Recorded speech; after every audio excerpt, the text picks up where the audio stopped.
أشهد أن لا إله إلا الله وأشهد أن محمدا عبده ورسوله اللهم صل على سيدنا ونبينا ومولانا محمد اللهم صل وسلم وبارك عليه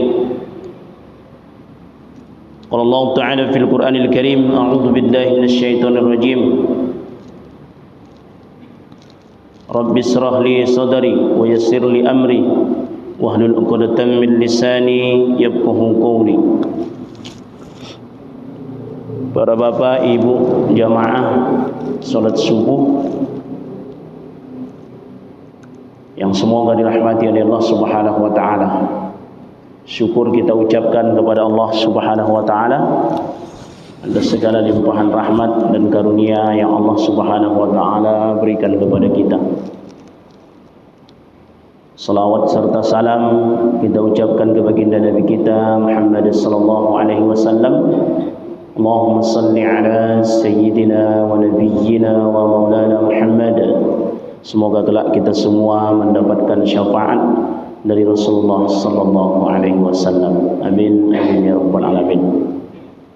Para alim ulama, orang-orang tua kami, bapak-bapak, ibu-ibu yang semoga dirahmati oleh Allah Subhanahu wa taala. Pada kesempatan kali ini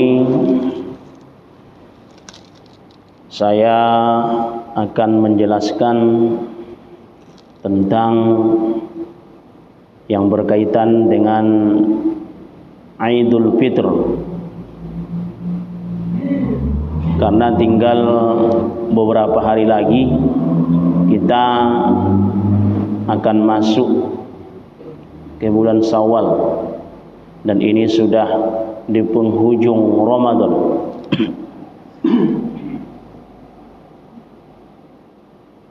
Dan bapak-bapak, ibu-ibu, maka perlu kita ketahui atau kemudian mengingatkan yang berkaitan tentang Idul Fitr ini. Dan nampaknya mungkin beberapa jamaah sebagian sudah pulang kampung. Ya Pak Ketua. Mudah-mudahan selamat sampai ke tujuan. Bapak Ibu, ada beberapa yang akan kita jelaskan. Pertama, makna Idul Fitr, kemudian amalan-amalan nanti ketika di bulan akhir bulan ini atau ketika kita di hari Idul Fitr ini. Pertama, makna Idul Fitr.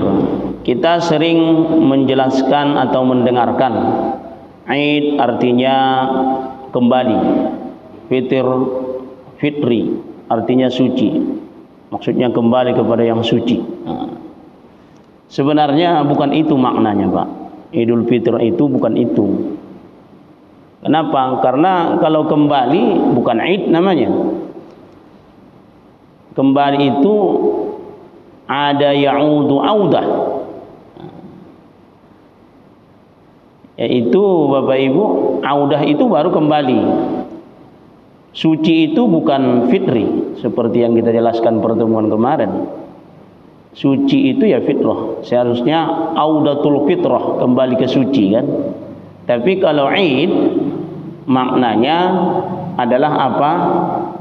Makna Id secara luas paling tidak adalah itu hari di mana kita bergembira, hari raya. Fitri ya makan, fitr kan berbuka ya kan. Maka Idul Fitri artinya adalah hari raya makan-makan. Hari raya makan-makan. Dan memang kita umat Islam itu Pak, itulah bedanya Pak. Kalau hari raya umat Islam itu makan-makan, berbeda dengan orang Yahudi. Kalau orang Yahudi hari raya mereka kan puasa Pak. Tapi kalau kita, hari raya kita adalah makan-makan. Maka Idul Fitri itu ya hari raya makan gitu kan. Hari raya bersenang-senang. Maka kemudian kalau di kampung dahulu Bapak Ibu, entahlah di kampung Bapak mungkin berbeda. Tapi kalau di kampung kita dahulu itu begitu di terakhir Ramadan, 29 Ramadan misalnya kan, masuk menuju Syawal, maka orang itu melemang, Pak. Lemang. Lalu kemudian nanti malamnya ya orang makan. Kemudian begitu pagi kita juga sunnahnya juga memang makan, Pak. Jadi sebelum sholat Idul Fitri itu dilaksanakan, maka kita disunnahkan memang makan, Pak. Berbeda nanti dengan Idul Adha. Maka ini tinggal beberapa hari lagi kita ngikut pemerintah, Pak, atau paling tidak ngikut Muhammadiyah. Kalau Muhammadiyah itu insya Allah ada Majelis Tarjih Muhammadiyah, keilmuannya diakui. Kalau di pemerintah ada Bahthul Masail di NU ya. Maka ngikut yang dua itu aja, Pak. Jangan pula yang lain-lain. Kemarin kan ada tuh, cepat betul di hari raya. Udah lebaran dia duluan. Katanya di teleponnya Pak Ketua Allah Ta'ala, entah pakai handphone apa itu. Saya khawatir nanti, Pak, kalau menurut dia, kata dia di teleponnya Allah Ta'ala, salah alamat, sampainya nanti ke malaikat Israel. Kan kacau kita kalau malaikat Israel yang ditelepon kan. Dicabut nyawanya nanti. Maka itu aliran-aliran seperti itu tak usahlah kita ikuti. Tapi yang lucu, ada pula orang yang mau ngikut, Pak. Memanglah. Mudah-mudahan Allah berikan hidayah ya, Pak ya. Jadi makna Idul Fitri itu maka adalah apa? Hari raya kita di mana kemudian bersenang-senang. Maka nanti kalau ada orang takbiran lalu kemudian begitu sholat selesai datang ke rumah kita disuguhkan makanan. Bapak Ibu yang semoga dirahmati Allah Subhanahu wa taala. Nah, berikutnya apa amalan-amalan yang kemudian kita lakukan ketika waktu Idul Fitri itu atau kemudian sholat sunnah Idul Fitri itu? Maka yang pertama apa? Melaksanakan sholat Idul Fitri. Hukumnya apa? Hukumnya adalah sunnah muakkadah, sunnah yang tidak pernah ditinggalkan oleh Rasulullah. Karena di tahun kedua itu kan puasa, Pak, masuk bulan Syawal, maka Rasulullah sholat bersama para sahabat, sholat Idul Fitri itu nggak pernah ditinggalkan oleh Rasulullah sampai Rasulullah wafat. Maka dia menjadi sunnah muakkadah. Hukumnya bagi laki-laki, bagi perempuan, ayo kemudian datang sholat Idul Fitri, hukumnya adalah sunnah muakkadah. Tidak ada hukum sholat sunnah itu wajib. Kalau ada yang menyebar sholat sunnah itu sholat sunnah Idul Fitri itu wajib, itu keliru, Pak. Loh, itu kan menurut Imam Abu Hanifah itu wajib. Oh, beda, Pak. Fardu dengan wajib dalam istilah Imam Abu Hanifah itu beda. Dalam Abu Hanifah tidak ada sunnah muakkadah, itu tidak ada. Tapi yang ada itu apa? Fardu dan wajib. Fardu itu sesuatu yang qat'i, yang ada dalilnya. Wajib di kita dalam mazhab lain, mazhab Syafi'i, Hambali, Maliki, wajib di kita. Maka di mazhab Hanafi itu fardu, Pak. Wajib di mazhab Hanafi, maka itu sunnah muakkadah di mazhab yang lain. Jadi istilah wajib dalam mazhab Hanafi itu sunnah muakkadah. Itu harus kita tahu, Pak. Dalam mazhab Hanafi ada dua itu, fardu dan wajib. Fardu itu ya yang wajib yang kita lakukan dalam mazhab kita itu. Wajib itu ya sunnah muakkadah. Jadi hukum sholat Idul Fitri itu adalah sunnah muakkadah. Bapak Ibu yang semoga dirahmati oleh Allah Subhanahu wa taala. Kemudian apa di antara itu yang pertama, melaksanakan sholat Idul Fitri. Kemudian yang kedua apa? Yang kedua, menghidupkan malam Idul Fitri dengan ibadah. Jadi kalau kemudian ditetapkan besok Lebaran, maka seperti biasa ibadah kita. Kebanyakan orang terkadang sibuk, Pak, sibuk beli baju Lebaran, tak sempat lagi sholat seperti sholat biasa, ya, awal waktu. Sungguh beli baju Lebaran itu bukan juga sesuatu yang salah, tapi berlebihan ya tentulah salah itu. Maka kemudian apalagi kalau Kita kaum muslimin nak itu beli baju lebaran sesuatu yang sangat diharuskan rasanya.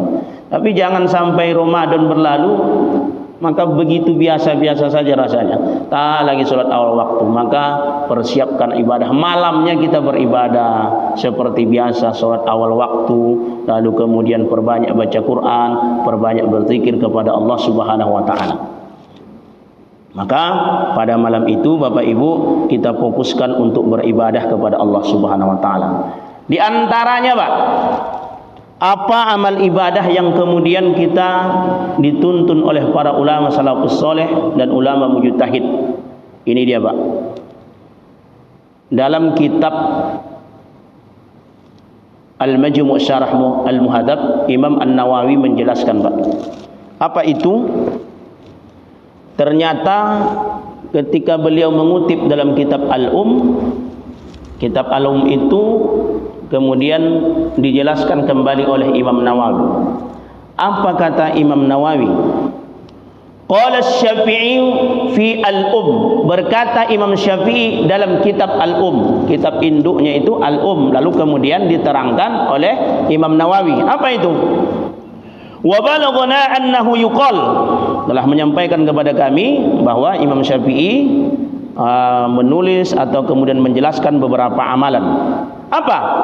Innad du'a yustajabu fi khamsi layalin, sesungguhnya doa itu mustajab pada 5 malam. Bapak Ibu, kalau kita berdoa pada 5 malam ini, maka diijabah oleh Allah Subhanahu wa taala. Besar kemungkinan dikabulkan oleh Allah Subhanahu wa taala. Sekarang kita lihat, Pak, apa di antara 5 malam itu?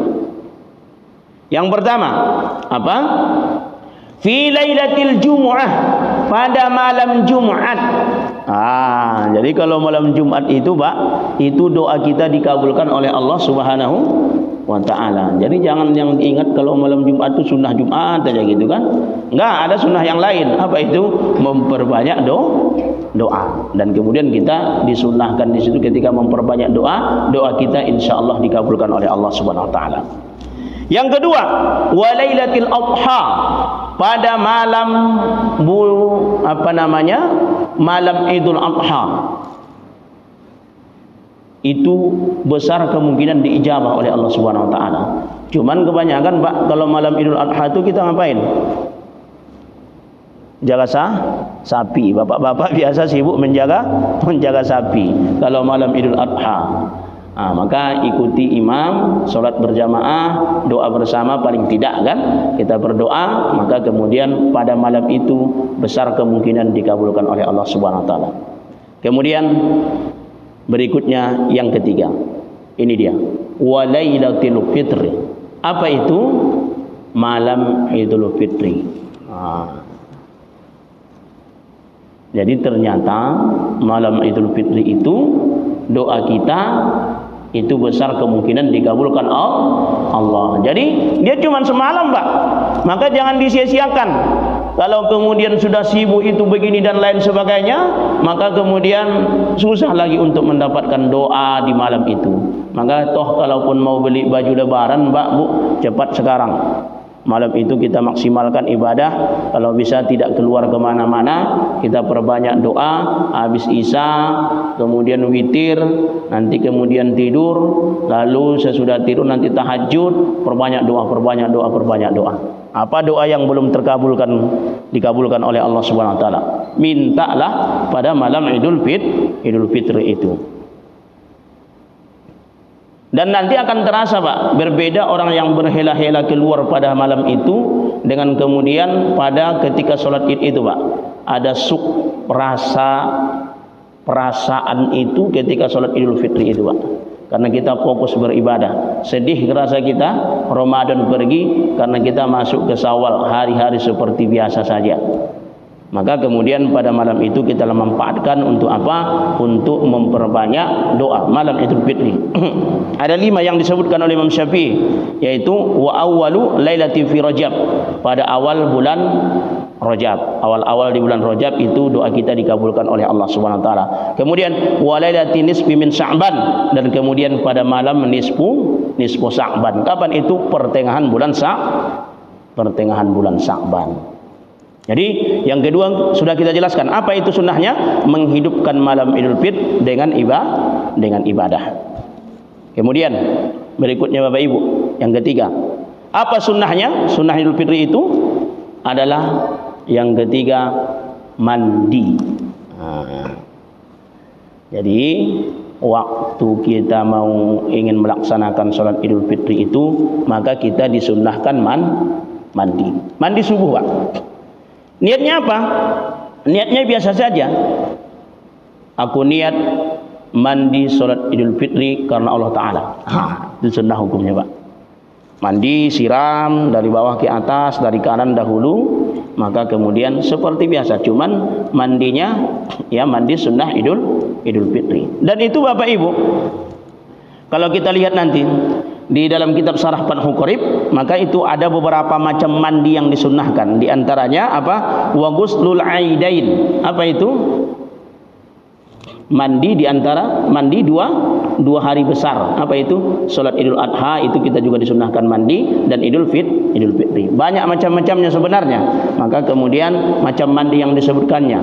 Maka dua salat Idul Fitri dan Idul Adha sebelum subuh kita disunnahkan mandi. Dan ini Bapak Ibu, hadisnya jelas.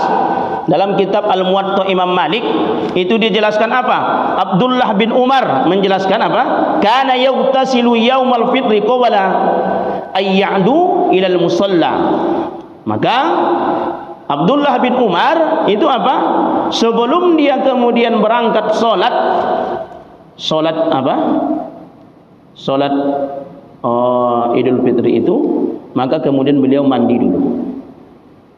Maka Imam Nawawi menjelaskan dalam kitab Al-Majmu', jumhur ulama sepakat hukum mandi sunnah sebelum salat Idul Fitri adalah hukumnya adalah sunnah. Dan ini sudah kita amalkan, Pak. Bapak, kalau kami ya di kampung dahulu kan sebelum Lebaran itu ada melemang, Pak. Bapak orang mana, Pak? Orang Sumbar atau orang mana? Banyak orang Sumbar, Padang, nak. Tapi kalau kita di Mandailing itu sebelum Lebaran itu memang melemang, Pak. Tahu Bapak Ibu lemang? Ya? Itu dulu, Pak. Waktu melemang tuh anak-anak perempuan itu sibuk mencari apa namanya? Daun pandan musang gitu, pandan musang, pandan musang, tapak lemen gitu kan, kemudian jeruk, berbagai macam jeruk, lalu dimasukkan ke bambu, dibakar, dijadikan pangir kan. Kalau kami pangir namanya. Nanti subuh-subuh itu kita bawa, Pak, mandi pakai pangir, harum, wangi. Ternyata memakai wangian juga itu adalah bagian dari sunnah mandi, termasuk ketika ingin mandi itu. Maka Bapak Ibu yang dirahmati Allah SWT, kalau sekarang mungkin tak perlu, walaupun kalau dahulu zaman dulu kan tidak ada memang sampo kan, pakai itu, maka mandi bawa itu. Sekarang kan sudah sampo, di kamar mandi pun bisa. Kalau orang-orang kampung dahulu mandinya di sungai, kalau kemudian ini tidak, di kamar mandi bisa pakai sampo. Tapi kalau mau pakai itu juga Bapak Ibu silahkan cari bahannya, dan itu memang wanginya beda, Pak. Bapak Ibu yang dirahmati Allah Subhanahu wa taala. Jadi apa? Mandi itu juga adalah bagian dari sunnah ketika kemudian sebelum salat Idul Fitri. Kemudian berikutnya apa? Perbanyak membaca takbir. Ini yang keempat. Perbanyak membaca takbir. Walitukmilul iddata walitukabbirullaha ala ma hadakum wa la'allakum tashkurun. Kita disunahkan untuk mengagung ketika sudah cukup bilangannya itu, kita disunahkan untuk apa? Mengagungkan Allah. Allahu Akbar, Allahu Akbar. Waktunya tidak panjang, Pak. Takbir Idul Fitri itu waktunya nggak panjang. Dia cuman mulai dari maghrib. Masuk maghrib kan? Besok Lebaran ini, maghribnya masuk. Di situ kita sunahkan takbir. Sampai kapan, Pak? Sampai kemudian subuh. Sampai sebelum apa? Sesudah selesai khutbah. Cuman itu aja, Pak. Kita disunahkan takbir itu. Waktu yang lain enggak, karena ada beberapa masjid itu sampai 3 malam dia takbir. Seperti hari raya Idul Adha. Saya dulu dalam perjalanan pulang kampung, karena pulang kampungnya itu pas pula lebaran, satu lebaran kan. Maka berhenti salah satu masjid besar, Pak. Tidak saya sebutkan di mana masjidnya. Itu pas sampai kita zuhur di situ. Maka imamnya takbir. Padahal 1 Syawal sudah zuhur. 1 Syawalnya itu zuhur. Oh, kok takbir dia gitu. Tapi saya jumpai memang imamnya. Waktu dia sendiri-sendiri saya jumpai. Mohon maaf Pak Imam. Itu tadi Pak Imam takbir apa namanya? Dia bilang, oh iya katanya. Rupanya dia tahu-tahu atau bagaimana dia pun segan menjawabnya. Setahu saya tidak ada takbir itu Pak Imam, saya bilang. Tapi saya tegur itu ketika dia tidak ada orang kan. Kalau Idul Adha baru kemudian 3 hari 3 malam. Tapi kalau kemudian Idul Fitri dia cuma maghrib itu Pak. Maghrib, Isya, subuh sampai kemudian imam Idul Fitri itu. Selesai sholat Idul Fitri. Habis itu habis takbir. Bapak Ibu yang dirahmati Allah Subhanahu wa taala. Itu yang keempat, perbanyak membaca takbir. Kapan saja, Pak? Ketika sudah masuk atau ketika kita di rumah, di perjalanan, maka dalam keadaan sendiri atau beramai-ramai kita disunahkan memperbanyak takbir. Kemudian yang kelima apa? Sunnahnya makan sebelum sholat Id. Itu dia tadi. Makan sebelum berangkat sholat Id. Hadisnya Rasulullah sallallahu alaihi wasallam, hadisnya sahih diriwayatkan oleh Imam Bukhari, karena Rasulullah sallallahu alaihi wasallam apa? La yaqdu yaumal fitri hatta ya'kula tamaratin. Rasulullah sallallahu alaihi wasallam tidak pergi untuk sholat Idul Fitri sampai beliau kemudian memakan kurma. Wa ya'kuluhunna witran, dan Rasulullah sallallahu alaihi wasallam memakan kurma itu dalam bentuk apa? Ganjil. Ganjil, Pak. Jadi nanti sebelum sholat kita makan dulu. Itulah perbedaannya memang dengan sholat Idul Adha. Kalau Idul Adha itu kita jangan makan dulu, kita puasa. Makanya seharusnya Bapak Ibu sholat Idul Fitri dengan sholat Idul Adha itu memang dibedakan waktunya sedikit. Misal contoh ini, sholat Idul Fitri kita sholat di lapangan Masjid Raya Ubudiyah jam 7 contohnya, jam 7 lewat 1/4, 7:15 itu sholat Idul Fitri. Tapi kalau Idul Adha dipercepat sedikit, jam 7 misalnya kan. Dibedakan sedikit waktunya. Dan itu adalah menjadi sesuatu yang disunnahkan. Kenapa? Karena memang puasa itu kita disegerakan berbuka kalau Idul Adha, makanya dipercepat, Pak. Jadi nanti makan dulu. Maka dalam mazhab Syafi'i, Bapak Ibu, dalam mazhab Syafi'i mereka sepakat jumhur ulama bahwa kemudian kesunnahan makan sebelum sholat Idul Fitri. Misalnya kita di rumah tak makan, Pak. Begitu kita di perjalanan ada makanan, maka kemudian ada orang yang memberikan atau kita beli, maka kita disunnah untuk membeli atau kemudian ketika orang memberi kita makan. Atau nanti ketika di masjid, Pak, ketika di masjid ada makanan di situ, maka kita disunnahkan makan dulu. Itu ketika sholat Idul Fitri. Bapak Ibu yang semoga dirahmati Rasulullah, sudah 5. Berikutnya apa? Yang keenam. Apa? Membedakan rute pulang pergi ketika kemudian sholat Id. Bapak Ibu, ini juga menjadi sunnah. Apa? Berangkatnya kita bukan dari jalan yang biasa. Contoh, Pak. Bapak misalnya tinggalnya di situ, di simpang sini.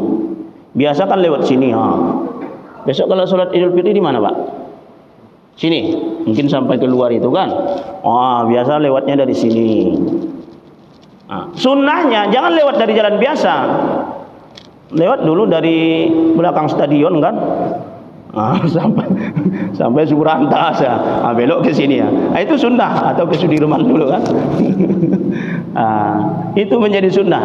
Artinya melewati jalan yang tidak biasa dilewati. Itu sunnahnya. Pulangnya juga begitu. Pulangnya juga melewati jalan yang tidak biasa dilewati. Itu menjadi sunnah. Maka Bapak Ibu ada nikmatnya sebenarnya. Ngaji fikih ini nikmatnya luar biasa itu, Pak. Mengkaji tentang sunnah, walaupun kecil-kecil seperti itu, tapi kalau diamalkan nikmat sunnah itu luar biasa, Pak. Maka kalau bisa selagi mampu kita dari hal-hal kecil seperti itu, maka kita amalkan sunnah Rasulullah agar terasa suknya ketika beribadah itu. Nah, itu yang keenam, apa? Membedakan rute pulang pergi salat Id. Hadisnya, kana Nabi sallallahu alaihi wasallam idza kana yaumul Id khalafat tariqa. Rawahu Al-Bukhari. Rasulullah sallallahu alaihi wasallam apabila kemudian kita ketika ingin melaksanakan salat Id, maka Rasulullah sallallahu alaihi wasallam apa? Menempuh jalan yang berbeda. Hadis ini diriwayatkan oleh Imam Bukhari. Ini sunnah Bapak Ibu ya. Kemudian yang ketujuh apa? Berhias. Berhias, memotong kuku, mandi, pakai parfum, pakai wewangian, itu sunnah. Pakai baju baru. Nah, kalau kita sudah biasa beli baju baru dulu ya Pak ya. Lalu kemudian dipakai nanti pada satu lebaran itu. Maka itu juga bahagian dari sunnah Rasulullah. Cuman yang luar biasa kadang Pak, orang ketika pakai baju baru itu lain pula, apalagi perempuan, model-modelnya itu lain. Berangkatnya itu pakai jilbab entah bagaimana, tapi pakaiannya agak terang-terang gimana gitu, remang-remang pakaiannya. Begitu pulang dibuka jilbabnya. Salaman lah ya nanti dengan orang yang bahkan bukan mahramnya. Maka ini tidak tepat Bapak Ibu ya. Maka yang ketujuh ini adalah berhias, memberikan pakaian terbaik, dan bahkan disunahkan berwarna putih. Dan memang ternyata kita diajarkan dalam hal kebersihan ini Pak, apalagi di hari-hari besar, mau memakai pakaian terbaik. Di mana di dalam lemari kita itu pakaian yang paling bagus, itu yang kita pakai Pak. Dan itu sunnah. Kapan itu? Ya, ketika sholat Idul Fitri, Idul Adha, hari-hari besar, atau kemudian sholat Jumat. Sholat Jumat juga begitu Pak. Mana pakaian yang paling bagus, yang paling mewah, itu yang dipakai. Ini kadang kan enggak Pak, begitu mau sholat mana pakaian yang paling buku, itulah yang dipakai. Tidak seperti itu. Hari-hari besar seperti Jumat misalnya, pakaian yang terbagus itu yang dipakai. Begitu juga Idul Fitri dan Idul Adha. Kemudian Bapak Ibu, berikutnya yang terakhir ini apa? Yang kedelapan, mengucapkan selamat. Ketika bertemu dengan saudara kita, ucapan selamat. Banyak ucapan-ucapan selamat itu. Id Mubarak, apalagi taqabbalallahu minni wa minkum. Minna wa minkum taqabbal ya karim, atau kemudian minal aidin wal faizin, mohon maaf lahir dan batin. Tapi jangan pula diartikan mohon minal aidin wal faizin itu mohon maaf lahir dan batin artinya Pak. Bukan itu arti sebenarnya itu. Maksudnya minal aidin wal faizin, ketika kita selama bulan Ramadan ini kan beribadah nih Pak, ya kan? Lalu kemudian ketika sampai, kita doakan mudah-mudahan ibadahnya diterima, engkau mendapatkan kemenangan, kejayaan dan keberkahan. Itu sebenarnya artinya minal aidin wal faizin, bukan mohon maaf lahir dan batin. Cuman disesuaikan saja kan, karena zin terakhir maka disamakan. Minal aidin wal faizin ya, mohon maaf lahir batin ya. Minal aidin wal faizin, mohon maaf lahir dan batin. Bukan itu artinya. Itu dicocok-cocokkan aja. Toh itu pun bukan juga sesuatu yang salah, mohon maaf lahir dan batin kan? Tapi sebenarnya artinya kembali kita ketika sesudah sebulan penuh kita beribadah, harapannya kemudian kita menjadi orang yang menang. Atau kemudian taqabbalallahu minni wa minkum. Taqabbalallahu ya. Itu bagaimana Bapak Ibu pandangan ulama? Maka ternyata ini amalan dulu dilakukan oleh para sahabat, tapi tidak dilakukan oleh Rasulullah amalan ini. Tapi ketika ditanya bahwasanya Imam Malik mengatakan, mengucapkan taqabbalallahu minna wa minkum Id Mubarak, apalagi dan lain sebagainya, Imam Abu Hanifah memberikan pendapat apa? Innat tahniyah bil id bil labzin taqabbalallahu minna wa minkum la tungkar. Ini pendapat Imam Abu Hanifah. Jadi taqabbalallahu minni wa minkum, ini kalimatnya, maka Imam Abu Hanifah tidak mengingkari. Berarti boleh, Pak. Kalau sudah begitu berarti boleh. Kemudian ada pendapat berikutnya. Imam Malik ketika mengucapkan doa taqabbalallahu minni wa minkum, maka kemudian Imam Malik apa? Ma'arifuhu wa la unkiruhu. Aku tidak mengetahui kalimat-kalimat seperti itu, tapi aku juga tidak mengingkarinya. Imam Ar-Ramli dalam mazhab Syafi'i, Imam Ar-Ramli itu kan mujtahid mazhab. Imam Nawawi, Ar-Ramli, Ar-Rafi'i, Ibnu Hajar Al-Asqalani dalam mazhab Syafi'i, maka kemudian bahwasanya kalimat-kalimat seperti itu adalah mubah, la bid'ah, innahu mubah. Mengucapkan taqabbalallahu minni wa minkum, apalagi Id Mubarak, itu mubah hukumnya, boleh, bukan bid'ah, meskipun itu tidak dikerjakan oleh Rasulullah SAW. Ini yang berkata adalah Imam Ar-Ramli, mujtahid mazhab dalam mazhab Syafi'i. Bahkan apa? Imam Ahmad menjelaskan, dikutip oleh Ibnu Qudamah dalam kitab Al-Mughni. Kalau kita melihat pendapat-pendapat Imam Hambali, itu Bapak Ibu yang kita lihat itu adalah pendapat Imam Ibnu Qudamah. Kitabnya Al-Mughni, panjang, ada lebih kurang 16 jilid, Pak. 16 jilid, panjang kitabnya. Maka kata Imam Ahmad Hambali, dikutip oleh Ibnu Qudamah, maka mengucapkan kalimat-kalimat seperti itu adalah baik dan kemudian bukan bid'ah. Bapak Ibu, masih ada waktu kita, Pak?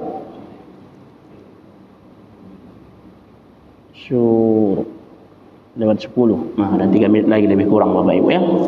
Maka kemudian ini yang 8 ini maka menjadi sunnah bagi kita ketika kita sholat Idul Fitri atau kemudian masuk 1 Syawal. Harapannya nanti Bapak Ibu, Ramadan ini kan kita melatih diri, Pak. Melatih diri. Makna Ramadan itu melatih. Kalau ada besi panas, untuk melepaskan karatnya dibakar. Melatih. Syawal itu seharusnya meningkat. Harusnya. Harapannya begitu. Ramadan kita Qur'annya luar biasa, sholatnya Masya Allah, tapi nanti ketika sudah Syawal seharusnya meningkat. Dan kebanyakan kaum muslimin juga di bulan ini orang Bapak Ibu pulang kampung. Enggak?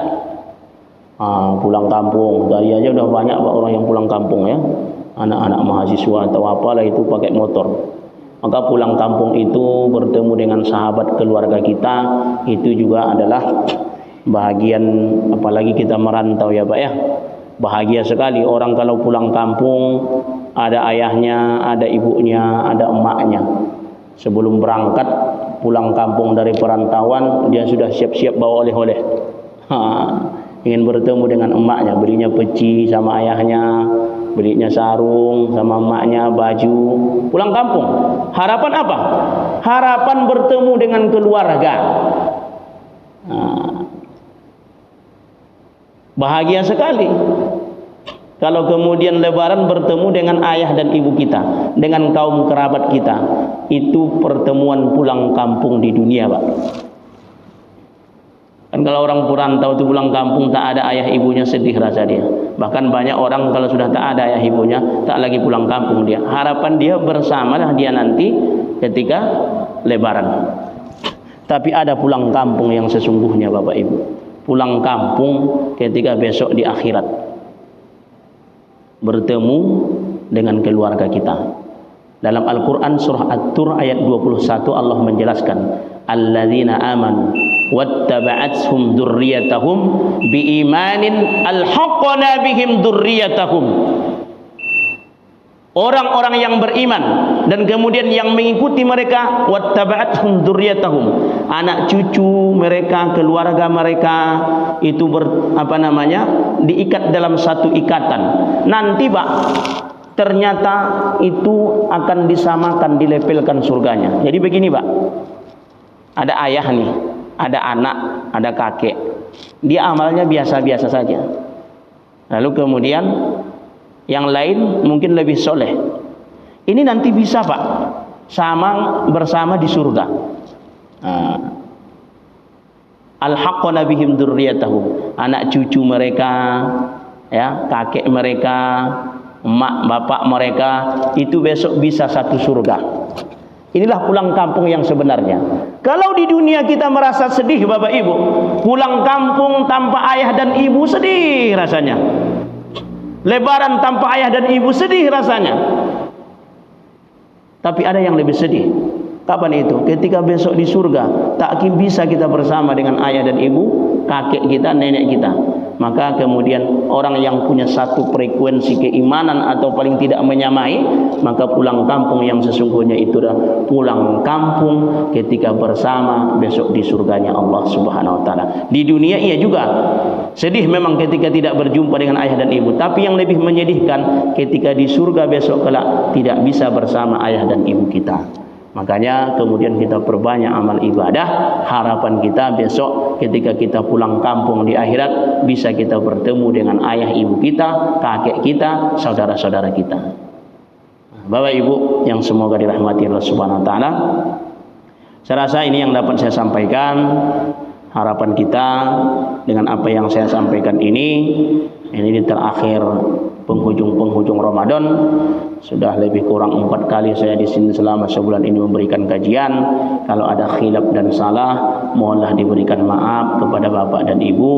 Mudah-mudahan selesai Ramadan kita ini sampai kita ke bulan Syawal, Allah terima amal ibadah kita. Harapan kita besok kelak mungkin Ramadan berikutnya kita bertemu, Allah pertemukan kita kembali dengan bulan Ramadan dan Allah terima amal ibadah kita. Ya Bapak Ibu ya. Amin amin ya rabbal alamin. Ada lagi Pak yang mau didiskusikan? Nampaknya sudah paham semua. Alhamdulillah, alhamdulillahirabbil alamin. Kita salat syuruk Pak. Kita salat syuruk sebelum kita pulang. Demikian yang dapat saya sampaikan. Wabillahi taufiq wal hidayah. Subhanakallahumma bihamdika asyhadu an la ilaha illa anta astaghfiruka wa atubu ilaik. Wassalamualaikum warahmatullahi wabarakatuh.